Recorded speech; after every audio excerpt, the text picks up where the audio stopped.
Kegiatan belajar mengajar di kala pandemi ini bukanlah hal yang mudah. Banyak halangan dan rintangan yang kita lalui setiap harinya. Namun, kita tidak boleh putus asa. Kita harus mengambil hikmah dari setiap kegiatan yang ada.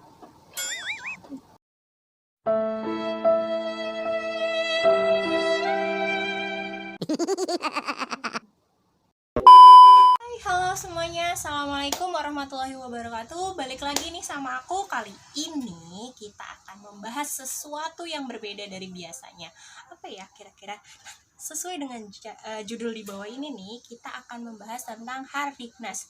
Apa sih Hardiknas? Udah pada tahu dong kalau Hardiknas ini adalah kepanjangan dari Hari Pendidikan Nasional.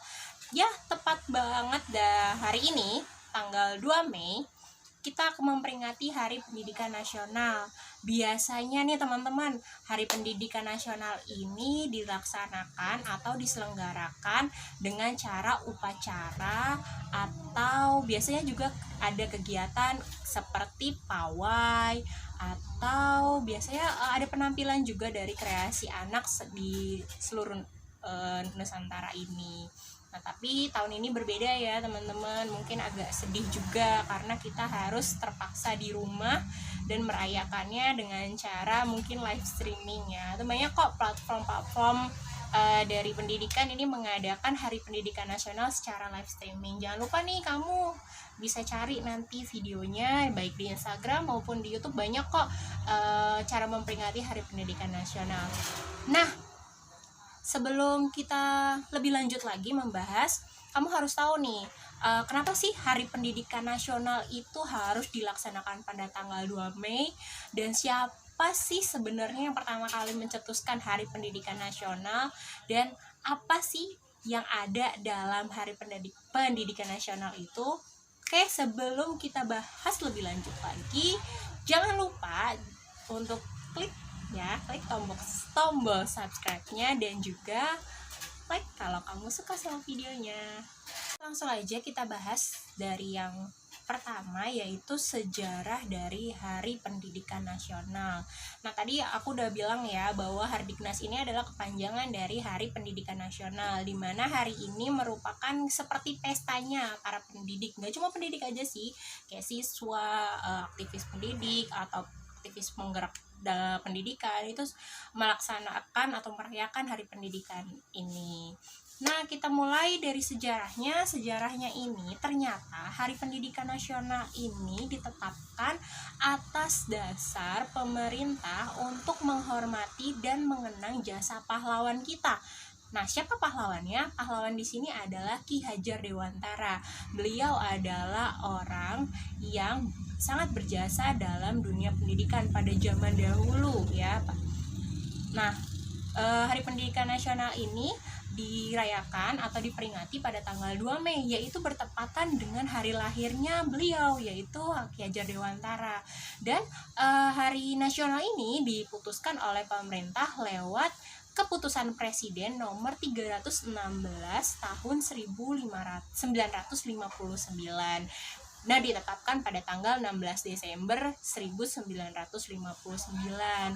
Ternyata sejarahnya seperti itu ya, nggak serta-merta loh pemerintah ini menetapkan Hari Pendidikan Nasional jatuh pada 2 Mei.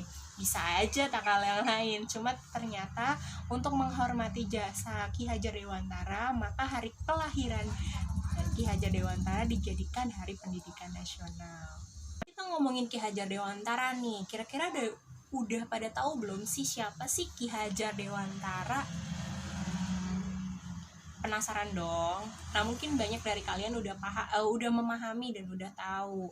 Ini sekedar kita sharing aja ya, untuk memperkaya ilmu kalian, karena mungkin beberapa dari viewers di sini mungkin belum tahu nih siapa Ki Hajar Dewantara dan apa sih sebenarnya Hari Pendidikan Nasional itu. Nah, makanya di sini kita sharing-sharing aja sih. Kalaupun emang udah tahu ya nggak apa-apa. Aku cuma pengen berbagi ilmu aja. Nah, kita lanjut ya. Jadi di sini Ki Hajar Dewantara ini adalah seorang aktivis atau politisi yang dinobatkan menjadi pahlawan nasional di Indonesia dalam bidang pendidikan atau disebut Bapak Pendidikan Indonesia. Nah, beliau pernah menjadi Menteri Pendidikan pada zaman pemerintahan Soekarno. Kalian tahu gak sih, ternyata nama Ki Hajar Dewantara ini sebelumnya adalah Raden Mas Suwardi Suryodiningrat. Tapi pada tahun 1922 beliau mengganti namanya menjadi Ki Hajar Dewantara.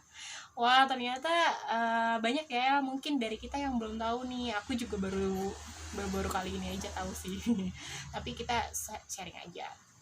Nah, beliau ini adalah seorang jurnalis dan juga seorang penulis yang handal. Jadi banyak banget tulisan-tulisannya yang ternyata dikenal dan terkenal. Nah, beliau juga seorang priai ya. Dia dilahirkan di keluarga yang bisa dibilang mampu pada zamannya. Jadi beliau bisa bersekolah dan juga mengenyam pendidikan. Nah, kemudian beliau ini adalah aktivis dalam organisasi sosial politik, yaitu Budi Utomo. Udah pada tahu dong ya pasti organisasi Budi Utomo pas pelajaran IPS nih ya, ada nih. Nah, ternyata beliau juga salah satu aktivis yang aktif di organisasi tersebut. Nah, beliau ini juga pelopor pendidik di Indonesia. Ya, beliau merupakan seorang aktivis yang concern dalam pendidikan pada zaman penjajahan Belanda. Nah, itu aja. Beliau juga di sini mendirikan perguruan taman siswa. Tujuannya apa nih? Nah, tujuannya adalah supaya semua pribumi atau seluruh masyarakat Indonesia tuh bisa mengenyam pendidikan, bukan hanya kaum priai atau orang-orang yang mampu, dan juga bukan hanya orang Belanda yang bisa belajar, tapi ia ingin semua masyarakat bisa mengenyam pendidikan seperti dirinya. Nah, makanya ia mendirikan perguruan taman siswa. Nah, ternyata Bapak Pendidikan Nasional ini nih dikenal banget sebagai orang yang berani menentang kebijakan Belanda pada saat itu. Nah, beliau ingin sekali memperbolehkan anak-anak pribumi tadi atau masyarakat Indonesia ini bisa belajar, karena nggak cuma Belanda aja yang bisa belajar. Makanya ia sangat memperjuangkan pendidikan di Indonesia pada saat itu. Besar banget ya jasanya. Makanya nih teman-teman, kalian harus bisa bersyukur kita udah bisa sampai sebesar ini dan bisa mengenyam pendidikan baik dari TK, PAUD, SD, SMP, SMA, bahkan perguruan tinggi kita bisa rasakan dengan mudahnya. Coba bayangkan kalau kita masih berada di masa-masa penjajahan, tentunya susah banget ya.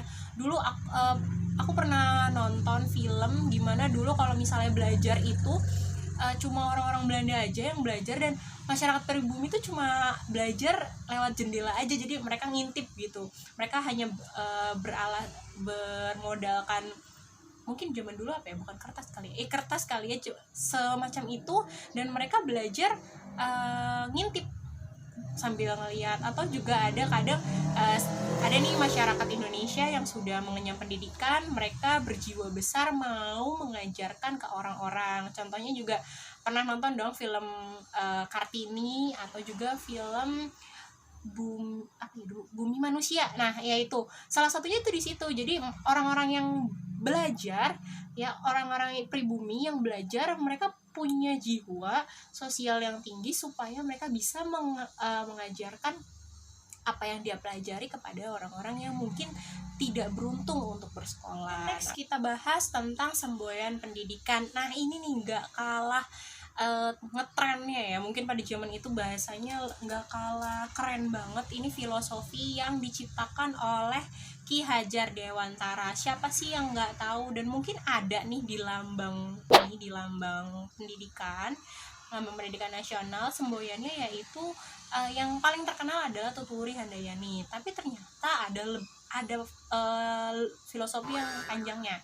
Nah, bunyinya adalah Ing Ngarso Sung Tulodo Ing Madyo Mangun Karso Tuturi Handayani. Apa sih artinya? Mungkin tahu ya, beberapa dari kita semua tahu ya, cuma ada yang mungkin belum tahu nih apa artinya. Nah, kita bahas satu persatu dari katanya. Jadi Ingarso Suntulodo ini artinya di depan seorang guru itu bisa memberikan contoh kepada anak didiknya, memberikan contoh atau teladan yang baik. Ing Madyo Mangunkarso ini artinya di tengah kita seorang guru bisa dapat memberikan ide atau prakarsa. Jadi istilahnya di tengah ini kita bisa memberikan bimbingan kepada anak murid. Dan yang terakhir adalah Tuturi Handayani, berarti dari belakang seorang guru harus bisa memberi dorongan, arahan, motivasi kepada siswanya. Keren banget gak sih filosofinya? Nah, kalian harus tahu nih, jadi kalau misalnya sekarang modal guru tuh 3 aja deh tadi. Ingarso Sungtulodo, Ing Madyo Mangunkarso, Tuturi Handayani, itu udah jadi guru the best banget kalau menurut aku ya. Dan ini emang bener-bener bikin aku merinding banget. Karena mungkin aku nggak nge-judge semua guru, tapi mungkin banyak guru-guru sekarang belum memenuhi 3 kriteria tadi atau 3 hal tadi. Nah, jadi teman-teman, karena kita berkecimpung dalam dunia pendidikan, jadi alangkah baiknya kalau kita bisa menerapkan 3 tadi ya, yaitu tadi dari depan kita memberi contoh, di tengah kita memberi bimbingan, prakarsa, ide, yang terakhir dari belakang kita mampu memberikan dorongan, arahan, motivasi kepada anak-anak. Nah, itu kunci jadi seorang guru ya menurut aku, dan ini tuh filosofi yang top banget. Jadi kalau misalnya guru perfect udah digambarkan dari semboyan ini.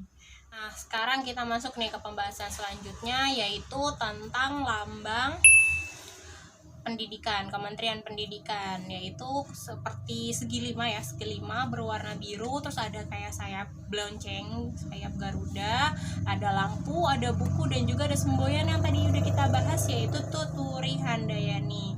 Yuk kita bahas satu persatu mulai dari gambarnya. Oke teman-teman, ini adalah gambar dari logo atau lambang Kementerian Pendidikan dan Kebudayaan berdasarkan Keputusan Menteri Pendidikan dan Kebudayaan nomor 0398-M-1977 pada tanggal 6 September 1977. Nah, kita bahas yuk satu persatu dari seluruh bidang atau seluruh elemen yang ada pada logo ini. Mulai dari yang pertama ya. Yang pertama di sini berbentuk seperti segi 5. Nah, di sini menggambarkan alam kehidupan Pancasila. Karena Pancasila-silanya ada 5, maka logo ini memiliki bidang seperti segi 5. Kemudian yang kedua, di sini ada tulisan Tuturi Handayani. Nah, udah kita bahas ya tadi sebelumnya, Tuturi Handayani ini adalah filosofi yang diungkapkan oleh Ki Hajar Dewantara.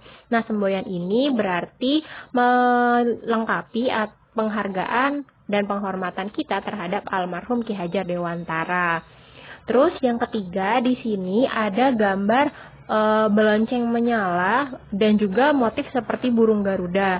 Nah, di sini cahaya belonceng ini biasanya digunakan untuk pertunjukan dalam wayang kulit. Nah, kenapa diambil filosofi seperti ini?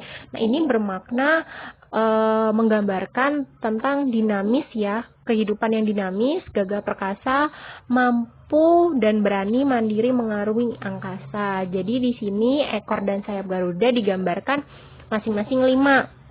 Yaitu satu kata dengan perbuatan Pancasila. Oke, next lanjut ke gambar yang keempat. Di sini gambar keempat ada gambar buku. Buku ini merupakan sumber bagi segala ilmu yang dapat bermanfaat bagi kehidupan manusia. Jadi ingat ya semboyannya atau ingat kata-kata bahwa buku adalah jendela dunia. Dan yang terakhir, nah di sini ada filosofi dari warna-warna yang dipilih dalam melambangkan logo Kementerian Pendidikan. Ya, yang pertama di sini ada warna putih. Warna putih ini pada ekor dan sayap Garuda dan buku juga ternyata memiliki arti yaitu suci, bersih, tanpa pamrih. Kemudian warna kuning emas yang menyala berarti keagungan dan keluhuran pengabdian. Sedangkan warna biru muda pada bidang segi 5 berarti pengabdian yang tak kunjung putus dengan memiliki pandangan hidup yang mendalam. Keren banget ternyata filosofinya. Jadi nggak sembarang ya logo ini diciptakan. Nah, sebenarnya temen-temen kamu harus tahu banget nih, peringatan Hari Pendidikan Nasional ini bukan serta-merta untuk menghormati Ki Hajar Dewantara saja, tapi banyak pesan dan makna dari peringatan hari tersebut. Salah satunya adalah di sini mungkin untuk seorang pendidik, di sini Ki Hajar Dewantara ini meminta untuk seluruh pendidik atau semua masyarakat yang berkecimpung dalam dunia pendidikan itu mampu meneladani sikap dan sikap positif dari Ki Hajar Dewantara. Jadi kita harus nih di sini berjuang demi pendidikan, baik buruknya apapun itu yang terjadi ketika kita mengajar atau kita mempraktikkan atau memperjuangkan pendidikan, kita harus mengambil sikap positif dari Ki Hajar Dewantara. Dan kenapa harus guru nih? Di sini kenapa ditekankan harus guru?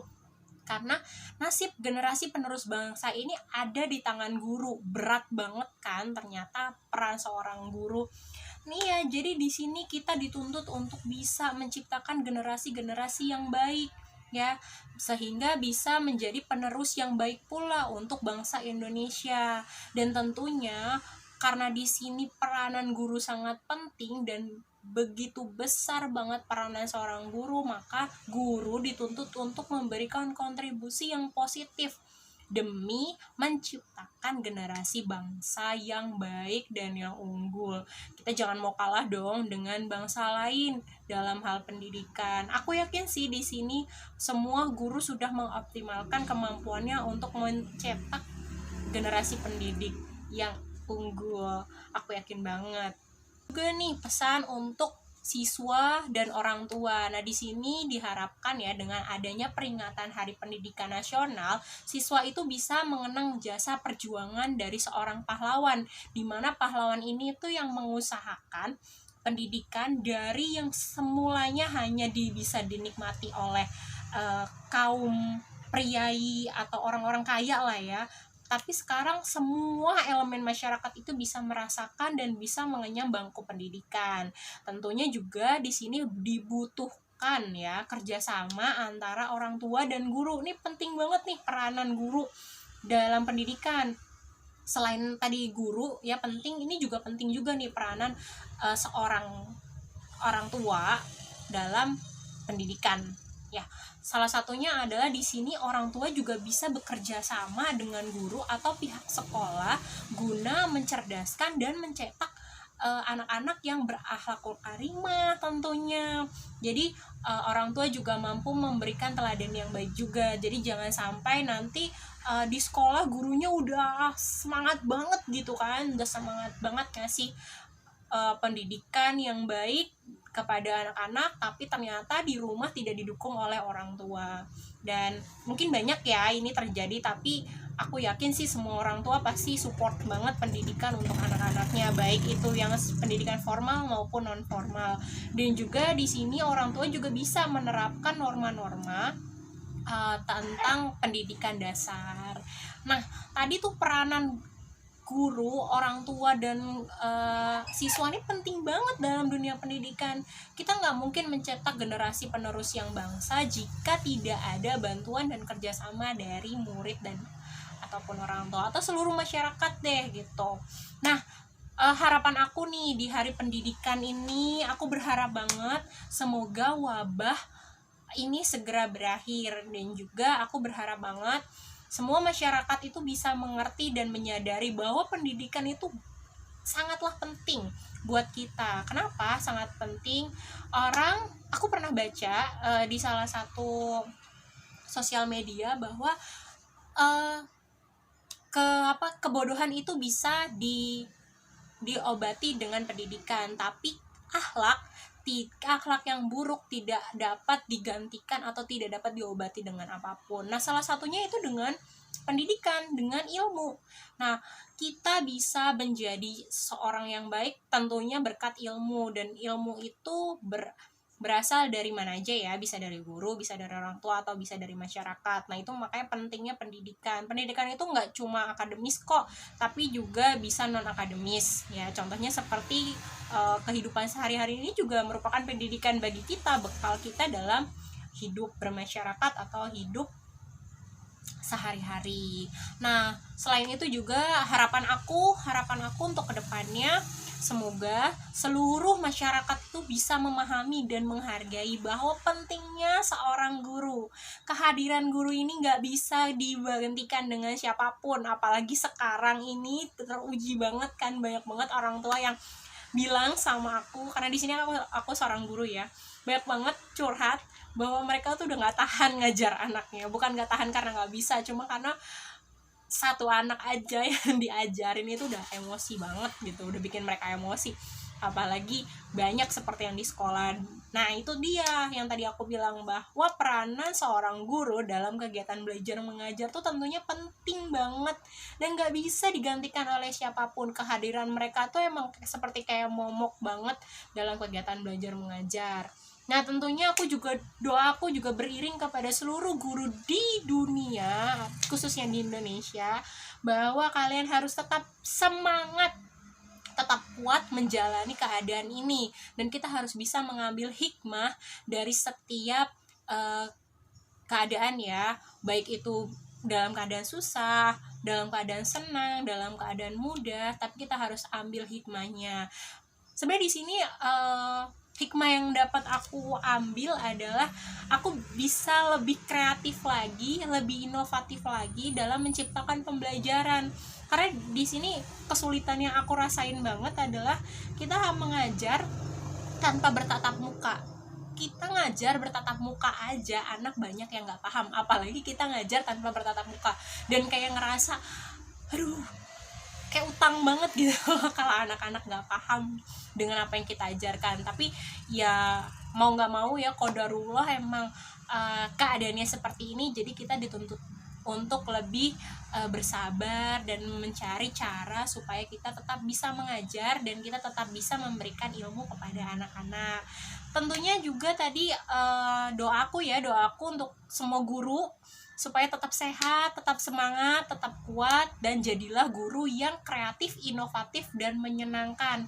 Karena guru yang menyenangkan ini pasti sahabat banget ya, bakal dijadikan sahabat untuk siswa-siswanya, dan bakal dijadikan teladan serta idola. Aku yakin banget semua guru di Indonesia ini udah pasti jadi guru yang menyenangkan.